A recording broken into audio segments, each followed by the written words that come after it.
সকালবেলায় ফ্রেশ হয়ে গাড়ির কাছে যেতেই দেখি আমার গাড়ির ওপরে একটি বিড়ালে বাচ্চা বসে আছে। তাকে গাড়ি থেকে নামিয়ে গাড়িটা নিয়ে আমি সোজা দোকান চলে গেলাম। আর দোকান গিয়ে হাতে ঝাঁটাটা নিয়ে আমি দোকানটা পরিষ্কার করতে লাগলাম।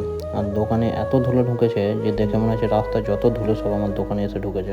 আর ঝাড় দেওয়া শেষ হলেই আমি ধূপকাঠি আর দেশলাই কিনে এনে দোকানে ধূপকাঠি জ্বালিয়ে দিলাম। আমার দোকানে পাশের রুমটা ভাড়া নেবে বলে পাশের রুমটা দেখতে এসছে এবং সঙ্গে ফার্নিচার বানানোর জন্য মিস্ত্রিও ডেকে এনেছে।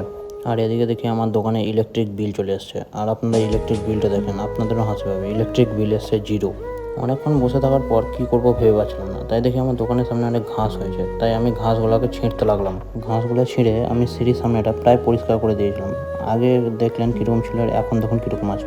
আমার দোকানের কাজগুলো সেরে আমি সোজা সাইডে দোকানে চলে এলাম। এসে দেখি ও দোকান পরিষ্কার করছে। ওর নাকি পয়সার খুব অভাব। পয়সার জন্য ও কি বলছে আপনারা নিজের কানেই শুনুন।